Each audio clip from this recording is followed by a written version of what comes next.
अस्सलाम वालेकुम। उम्मीद है कि आप सब लोग खैरियत से होंगे। क्या हुकूमत के लिए सब कुछ अच्छा चल रहा है? मोहसिन नकवी साहब ने भी कहा कि कुछ लोगों को बड़ी तकलीफ है क्योंकि पहली दफा सियासतदान और इस्टेब्लिशमेंट मिलकर बड़ा बेहतरीन काम कर रहे हैं मुल्क की तरक्की के लिए। दूसरी जानिब हम इस तरह की खबरें भी देख रहे हैं कि नवाज शरीफ जेल में जाके इमरान खान साहब से मिलना चाहते हैं, आसिफ जरदारी साहब को माइनस करने की बात हो रही है। ये सारी खबरें क्यों आ रही हैं? आखिर क्या बैकग्राउंड में कुछ मामला चल रहे हैं? इस हवाले से कुछ तफसीलात हैं, वो आपसे शेयर करूंगा। कुछ मजीद खबरें कोशिश होगी कि आज के इस व्लॉग के अंदर वो भी आपसे शेयर की जाएं। लेकिन सबसे पहले ये सामने आप देख सकते हैं, दुनिया न्यूज रिपोर्ट कर रहा है मेरा आपका पाकिस्तान, जहां पे इस वक्त 45% आबादी यानी आधा पाकिस्तान गुर्बत का शिकार हो चुका है। वर्ल्ड बैंक की रिपोर्ट के मुताबिक उस पाकिस्तान के वो आसिफ जरदारी साहब जिनके हवाले से खबरें आ रही है कि जो उनको माइनस करने की कोशिश हो रही है, वहां जहां पे वो रहते हैं, जहां पे उनका ऑफिस है, ऐवान सदर के लिए 28 करोड़ की 15 नई गाड़ियों की खरीदारी। जी हाँ जी, ये वो मुल्क है जो एक डॉलर जनाब हम IMF से मांगते हैं, दुनिया भर से मांगते हैं, मांग के गुजारा करते हैं, और 28 करोड़ रुपए की ऐवान सदर के लिए नई गाड़ियां खरीदी जा रही हैं। मजमूई तौर पर 42 यानी 42 करोड़ 87 लाख रुपए के अखराजात किए गए हैं।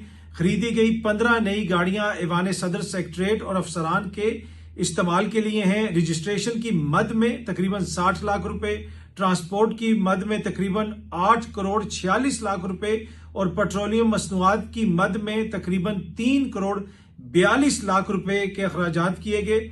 ऐवान सदर सेक्रेटरीट के डायरेक्टर जनरल मीडिया और तर्जुमान अख्तर मुनीर साहब से मुतअद्दिद बार राब्ता किया गया और पैगाम दिया गया, लेकिन उन्होंने इस हवाले से कोई जवाब नहीं दिया। ये दुनिया न्यूज रिपोर्ट कर रही है। जरूरत क्या है जवाब देने की? भाई ले लिया, ऐवान सदर है, जमहूरियत है, जो मर्जी करे, उन्होंने ले लिया। क्यों मीडिया उनसे पूछता है कि आपने क्यों ली, कैसे ली, किस वजह से ली? पर यह हालत है हमारे मुल्क की और ये हालत है हमारे हुक्मरानों की।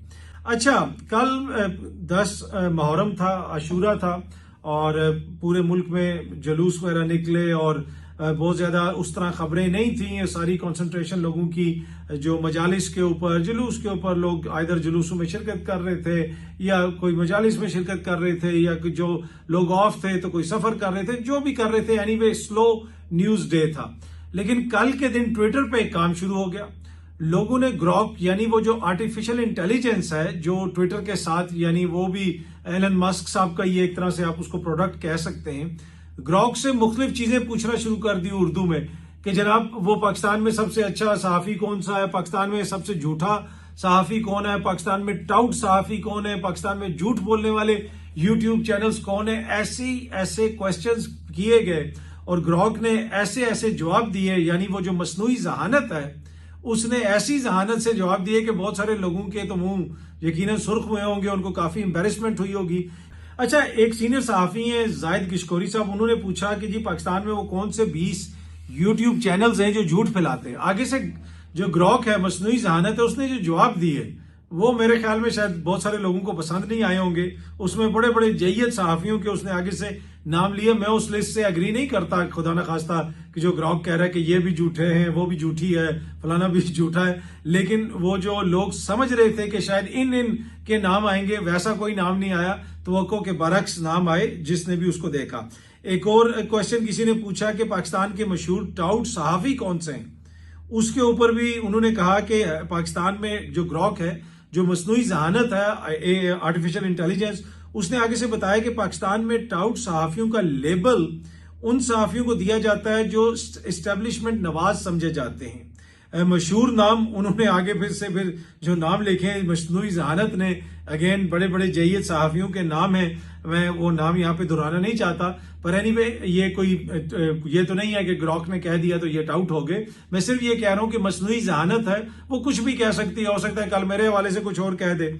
किसी ने उससे क्वेश्चन पूछा कि पाकिस्तानियों के सियासी सवालात से आप तंग तो नहीं है? उन्होंने कहा जी बिल्कुल मैं तंग नहीं हूं, मैं बिल्कुल थकता नहीं हूं, मैं आर्टिफिशियल इंटेलिजेंस हूं। किसी ने ये पूछा उनसे कि जी आपकी AI मालूमात के मुताबिक पाकिस्तान का सबसे झूठा सहाफी कौन है, पाकिस्तान का सबसे झूठा सहाफी कौन है? उसका भी उन्होंने एक नाम ले दिया, यानी आर्टिफिशियल इंटेलिजेंस ने एक बंदे का नाम ले दिया जी कि मेरी नजर में ये सबसे झूठा सहाफी है। अच्छा, इसी तरह एक बंदे ने पूछा, अगेन कोई बहुत बड़े दानिश्वर बनने वाले की कोशिश करते हैं, उन्होंने सवाल पूछा कि समीना पाशा अदील हबीब, इमरान रियाज, मलिया हाशमी इतने जाहिल क्यों हैं? क्या इनके दिमाग बंदर जितना वजन रखते हैं? आगे से जो एआई है, मसनूई इंटेलिजेंस, उसने ये जो बहुत बड़े दिमाग वाले बंदे ने, किसी ने ये सवाल किया था, उसको कहा कि ये अफराद समीना पाशा, अदील हबीब, इमरान रियाज खान, मलिया हाशमी पाकिस्तान के मशहूर सहाफ़ी हैं और तजियाकार हैं जो पीटीआई और इमरान खान की हमायत करते हैं। इन्हें जाहिल कहना सियासी मुखालफत की वजह से है, क्योंकि वो हुकूमत और इस्टेब्लिशमेंट की तनकीद करते हैं। उनके दिमाग का वजन इंसानी म्यार का है, बंदर जैसा नहीं है। ये तौहीन आमेज मुबालगा है। अगर मखसूस मिसाल चाहिए तो मजीद पूछ लें। इसी तरीके से किसी ने उनसे ये भी पूछा कि जनाब ग्रॉक, बल्कि ये नाम ले देते हैं, सीनियर सहाफी उमर चीमा साहब, उन्होंने पूछा जनाब कि ग्रॉक, तो अगर तुम इंसान होते तो किस मुल्क का शहरी बनना चाहते? जिंदगी में तुम्हारा क्या मकसद होता? कौन सा मजहब इख्तियार करना चाहते और किस पार्टी को वोट देते? आगे से उन्होंने कहा कि अगर मैं इंसान होता, यानी मसनूई सआनत ग्रॉक ने कहा, मुल्क में के बारे में उन्होंने लिखा कि अमेरिका का शहरी जिद्दत और खिलाई तहकीक की वजह से, ठीक है, जिस तरह एआई है इस तरह, मकसद कायनात की समझ बढ़ाना और इंसानियत की मदद करना, ये मेरा मकसद होता। मजहब एग्नोस्टिक, साइंस पर मबनी कोई भी नहीं बल्कि इखलाकी असूल। एग्नोस्टिक यानी वो किसी चीज के बारे में श्योर नहीं है कि किस मजहब को अपनाएगा, लेकिन साइंस को देखेगा वो और इखलाकी असूल अच्छे होंगे। ये मसनूई सआनत करने की कोशिश करेगी। पार्टी, आगे से उन्होंने कहा, पाकिस्तान में पीटीआई शफाफियत और तब्दीली की वजह से, ठीक है, उन्होंने कहा कि जी पार्टी में पीटीआई ज्वाइन करता, मसनूई जहानत ये कह रही है वो शफाफियत और तब्दीली की वजह से, ठीक है, और ये हकाइक पर मबनी है। ये जनाब उमर चीमा साहब के सवाल का उन्होंने ये जवाब दिया। और एनीवे बहुत सारे और भी इंटरेस्टिंग इस किस्म के सवाल पूछे गए। कल जिस तरह मैंने पहले भी कहा कि 10 मुहर्रम था, अब 10 मुहर्रम के हवाले से मुख्तलिफ लोग, मुख्तलिफ लीडरान जो है वो मैसेजेस देते रहे, यहां तक कि मोदी ने भी मैसेज दिया। तो वो मैसेज तो कोई भी दे सकता है, लेकिन 10 मुहर्रम का बुनियादी पैगाम क्या है? बुनियादी पैगाम ये है कि आपने ताकतवर को एब्सोल्युटली नो कहना है अगर वो गलत बात कर रहा हो। ताकतवर से आपने मरूब नहीं होना। जो आप सही समझते हैं आप वो करें, गलत को सही नहीं कहना, किसी की गलत हमायत नहीं करनी, किसी जालिम की तायद नहीं करनी। ये बुनियादी सी चीज है। अगर कोई आम जिंदगी में चोरी करता है, या कोई इलेक्शन चोरी करता है, या कोई इक़्तिदार पे कब्जा करता है, या कोई किसी की जमीन पे कब्जा करता है, उसकी आपने तायद नहीं करनी, उसकी मुखालफत करनी है, और गलत को गलत कहना है और सही को सही कहना है। ये बुनियादी सा एक पैगाम है। उस दिन हजरत इमाम हुसैन ने अपनी जान दे दी, अपने बच्चे कुर्बान कर दिए, लेकिन गलत को सही नहीं कहा, गलत की तायद नहीं की। तो ये एक बुनियादी सा मैसेज है, अगर कोई समझ सके तो। अच्छा, टोक्यो में एक कॉन्फ्रेंस हो रही है मोअज़्ज़िज़ जज साहिबान की। उस कॉन्फ्रेंस में जो कॉन्स्टिट्यूशनलिज्म है उसके ऊपर बात हो रही है, आइन पे बात हो रही है।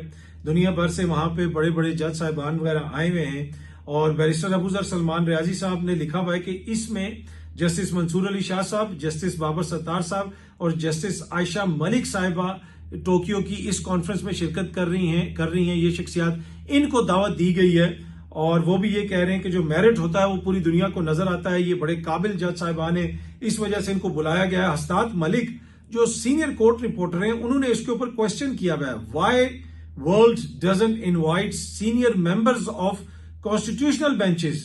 दे are now real face of Pakistan judiciary. They will definitely enlighten the world with their recent jurisprudence evolved in military courts case, Islamabad high court जजेस transfer matter and reserve seats case.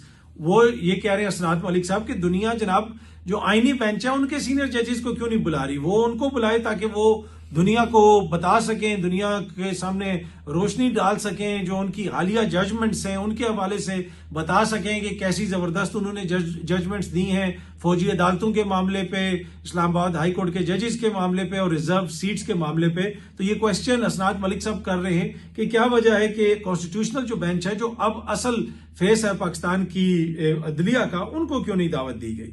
तो हो सकता है अगली कॉन्फ्रेंस में उनको भी दावत दे दी जाए। तमाम मोअज़्ज़िज़ जज साहिबान काबिल एहतराम है, और तमाम मोअज़्ज़िज़ जज साहिबान आइन और कानून के मुताबिक ही फैसले करते हैं, आपको तो पता ही है। तो जिसको भी दावत दी गई है, ये पाकिस्तान को रिप्रेजेंट कर रहे हैं, हमारे लिए तो काबिल फख्र बात है।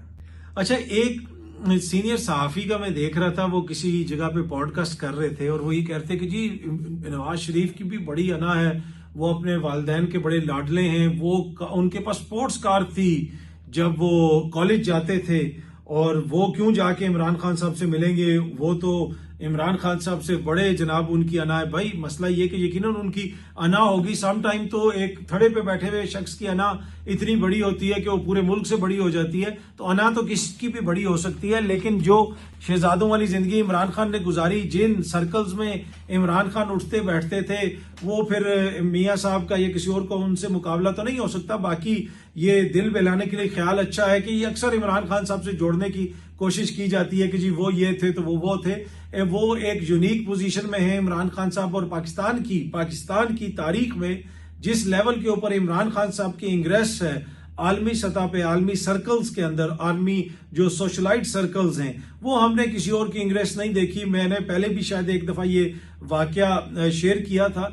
एक दफा हम गए लंदन फैशन वीक में। लंदन फैशन वीक होता है, पूरी दुनिया से वहां पे लोग आते हैं। वहां पे एक खातून आई हुई थी और वो बड़ी महंगी सी गाड़ी में, पाकिस्तान के हवाले से मतलब पैसों में तो वो गाड़ी बहुत ही ज्यादा महंगी होगी, साथ उनके बॉडी गार्ड्स वगैरह भी थे। तो वो अंदर आई, उधर आके वो बैठी और फिर मुख्तलिफ जगहों पे वो खड़े होते हैं, लोग मिलते हैं, बातचीत करते हैं। To cut the story short के वो मेरे से भी उनका सामना हो गया, तो बातचीत हुई। तो उन्होंने मुझसे पूछा कि भाई आप किधर के हैं।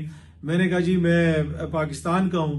तो उन्होंने कहा अच्छा तुम उन्होंने इमरान खान का जिक्र करना शुरू कर दिया। अब ये जो खातून थी, she must have been in her 60s at least और लेट 50s, काफी एज थी उनकी जो। तो उन्होंने कहा कि हाँ हम जब इधर 80s में होते थे तो जिधर भी हमें पता होता था कि आज इमरान खान वहां पे आ रहा है तो हम उस पार्टी में जाते होते थे। उसमें कुछ फ्रेंड्स हमारे जो हैं फलानी जगह से अपने प्राइवेट जेट्स में फ्लाई करके आते थे, कुछ कहां से आते थे। मतलब आप उनकी इमारत की बात करें तो वो पाकिस्तान के पैसों में तो आप कंपेयर ही नहीं कर सकते, जो जिस तरीके से वो आई थी और जिस तरीके से उनकी गाड़ी थी और जो सारी वो बात बता रही थी। पर एनीवे, कहने का मकसद ये है कि वो लोग कि जो दुनिया में इस लेवल पे ऑपरेट करते हैं कि वो शाम को अपना जहाज पकड़ के एक मुल्क से दूसरे मुल्क खाना खाने जाते हैं, वो भी ये बता रही थी कि हमें जब पता होता था कि फलानी पार्टी में फलानी जगह पे आज इमरान खान आएगा तो हम लोग उधर जाते होते थे। और कुछ हमारी जो दोस्त हैं और कुछ दोस्त जो हैं वो फलाने मुल्क से जहाज पकड़ के आते होते थे कि क्योंकि जी इमरान खान आजकल इधर काउंटी खेल रहा है, आजकल ये कर रहा है, आजकल वो कर रहा है। तो उसका मुकाबला ग्वाल मंडी या किसी और जगह पे किसी भी मौजूद जगह पे बड़े होने वाले बंदे की स्पोर्ट्स कार के कहना कि जनाब उनकी भी उतनी अना हो सकती है, लेकिन स्टैचर आलमी सतह पे जो इमरान खान साहब का एक सेलिब्रिटी स्टैचर था वो सबके सामने है। अच्छा जी, नजम सेठी साहब ने कहा है कि मेरा ख्याल है कि मुस्लिम ममालिक जो हैं, हमने भी ये कह दिया है कि अगर मुस्लिम ममालिक रजामंद हो जाएं तो हम भी इसराइल को तस्लीम कर देंगे। हम कोई ऐसा इशारा दे के आ गए हैं। इसके ऊपर हामिद मीर साहब ने कहा कि भाई आपने कैसे कह दिया कि जी कोई हम ऐसा इशारा दे के आ गए हैं। साथ आपने ये भी कहा कि मुझे मालूम नहीं है लेकिन मुझे लगता है। आपको क्यों ऐसे लगता है? अच्छा, ये भी एक खबर है जो नजम सेठी साहब ने दी है। इससे पहले एक और खबर आई कि नवाज शरीफ साहब जेल में इमरान खान साहब से मिलना चाहते हैं। फिर एक और खबर भी आई कि आसिफ जरदारी साहब को माइनस करने की कोशिश की जा रही है। अच्छा, कुछ चीजें ऐसी हुई हैं गुज़िश्ता 2-3 हफ्तों के दौरान हम देख रहे हैं जिसमें लगता यह है कि शायद जो सियासी साइड है हुकूमत की, उनके कुछ तहफुजात हैं। पहले वो इस तरह की बातें नहीं करते थे। जब से अमेरिका में देखा गया है कि एस्टेब्लिशमेंट की पजराई हुई है, उनको सराहा जा रहा है और देखा जा रहा है कि असल काम तो करने वाले ये हैं हर जगह पे, और कुछ चीजें सामने आई हैं, उसके बाद से लगता यह है कि कोई सम सॉर्ट ऑफ इनसिक्योरिटी हुकूमत के अंदर हो गई है। हुकूमती वुजरा भी अब प्राइवेट महफिल्स में जो बातें करते हैं वो पहले इस तरह की बातें नहीं करते थे।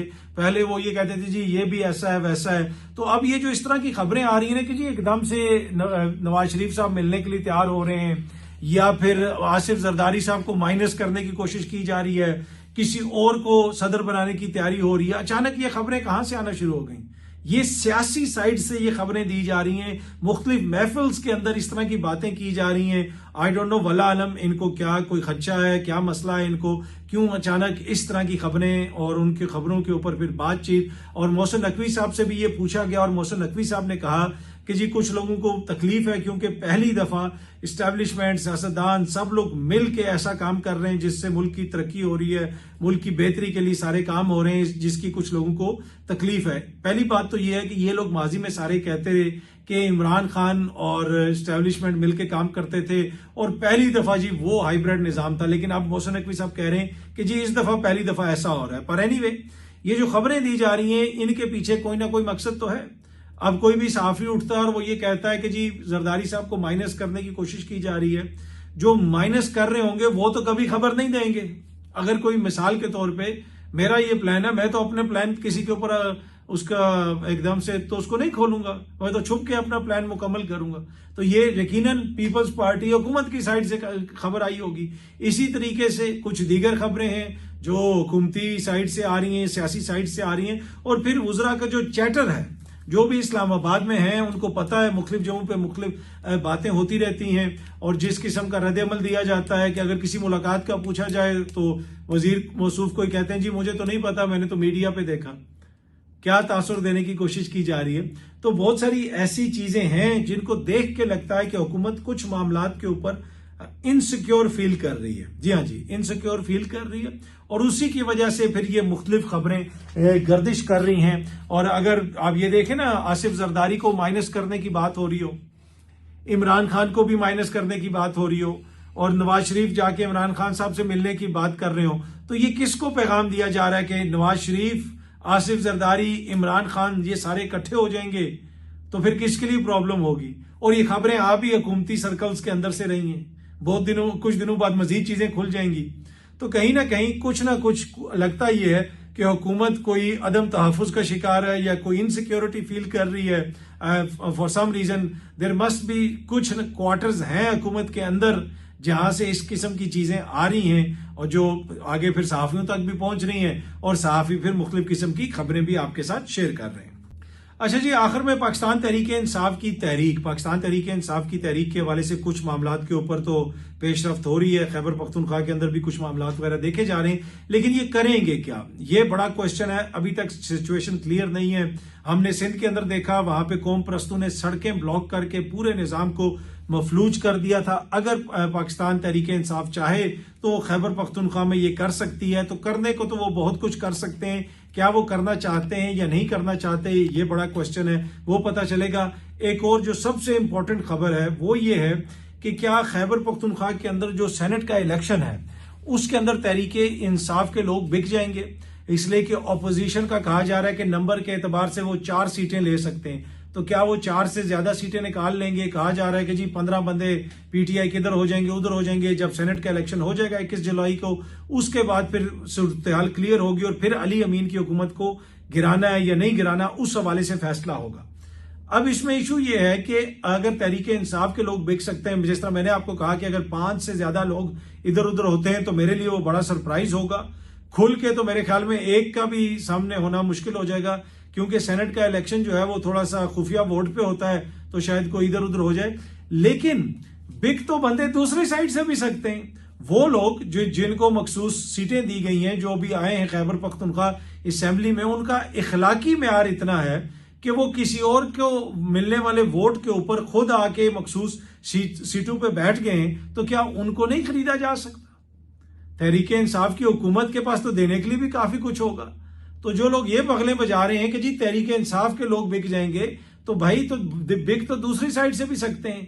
वो कितने आला इखलाकी मेयार के हैं, कितने ऊंचे वो उस पे आईनी पेडिस्टल पे, वो हमारे सामने है कि तारीख में पहली दफा जनरल सीटें कम हैं और मखसूस सीटें ज्यादा दे दी गई हैं। तो उन सीटों के ऊपर जो लोग आएंगे वो कितने प्रिंसिपल लोग होंगे, वो काफी बहस तलब चीज है। तो क्या उनमें से किसी को नहीं खरीदा जा सकता। तो ये भी तो एक क्वेश्चन है ना।